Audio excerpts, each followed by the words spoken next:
वह औरत सोचती है कि यह आदमी उसे बचा रहा है, लेकिन सच ये है कि वह उसे शिकार बनाने के लिए तैयार कर रहा था। जैसे ही गाना खत्म होगा वह अपना क्रॉसबो उठाएगा और उसका पीछा करने के लिए जंगल में निकल जाएगा। लिसा जल्दी से अपना बैग उठाती है और कैंप से बाहर भाग जाती है। वह पीछे मुड़कर देखने की भी हिम्मत नहीं करती। वह नदी के रास्ते भागने के लिए एक कयाक छोटी नाव तक पहुंचती है और उसमें बैठकर बैनर से बचने की कोशिश करती है। उधर बैनर गाना खत्म करता है और शिकारी बनकर लिसा का पीछा करना शुरू कर देता है। इस समय लिसा अपनी जान बचाने के लिए नदी के किनारे भाग रही है। वह एक पल के लिए भी रुकने की हिम्मत नहीं करती, लेकिन वह ज्यादा देर तक नाव नहीं चला पाती और अचानक कयाक एक झरने से नीचे गिर जाता है। उसका सिर जोर से टकराता है और कयाक भी पानी के बहाव में बह जाता है। लिसा दर्द सहते हुए किसी तरह किनारे तक पहुंचती है और घने जंगल में छिप जाती है ताकि बैनर उसे ढूंढ न सके। तभी ऊपर से किसी आदमी की आवाज आती है। लिसा जल्दी से मदद के लिए चिल्लाती है, लेकिन जब वह ऊपर चढ़ती है तो उसे पता चलता है कि वह सिर्फ एक फोन है जिसमें रिकॉर्ड किया हुआ वीडियो बार बार चल रहा है। लिसा समझ जाती है कि यह बैनर का बिछाया हुआ जाल है। अचानक एक तेज तीर उसके कंधे के पास से निकल जाता है। लिसा ऊपर देखती है और तीर चलाने वाला बैनर होता है। वह बिना समय गंवाए अपनी जान बचाने के लिए भागने लगती है। बैनर लगातार कई तीर चलाता है, लेकिन कोई भी तीर लिसा के शरीर के जरूरी हिस्से पर नहीं लगता। लेकिन आखिरी तीर के झटके से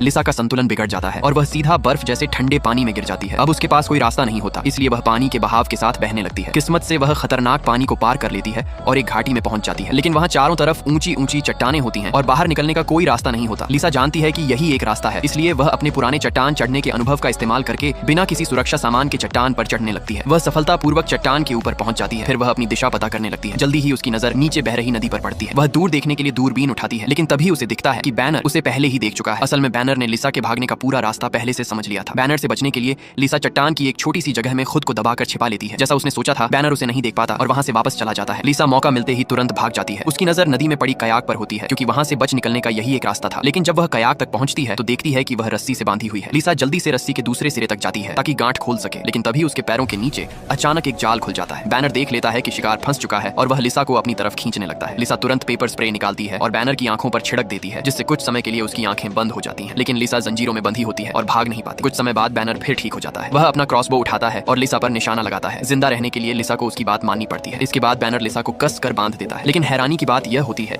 कि अगले दिन तक भी बैनर उसे नहीं मारता, बल्कि वह उसे कयाक में बैठाकर एक छिपी हुई गुफा में ले जाता है। यह बैनर का खतरनाक ठिकाना होता है। पता चलता है कि बैनर ने गायब हुए सभी पर्यटकों को मार दिया था, उनके मांस को सुखाकर तैयार किया और फिर यहाँ की दुकानों में बेच दिया। लिसा जानती है कि अब उसकी मौत तय है, इसलिए वह पूरी ताकत से लड़ने लगती है। लेकिन जितना भी वह कोशिश करती है, वह बैनर के काबू से बाहर नहीं निकल पाती। जल्द ही बैनर उसे हवा में ऊपर लटका देता है, लेकिन ठीक उसी समय लिसा अचानक बैनर के कान पर जोर से काट लेती है। इससे उसे बांधने वाली रस्सी ढीली हो जाती है। लिसा मौका देखकर गुफा के बाहर बहती नदी में छलांग लगा देती है। ये देखकर बैनर भी उसके पीछे कूद जाता है।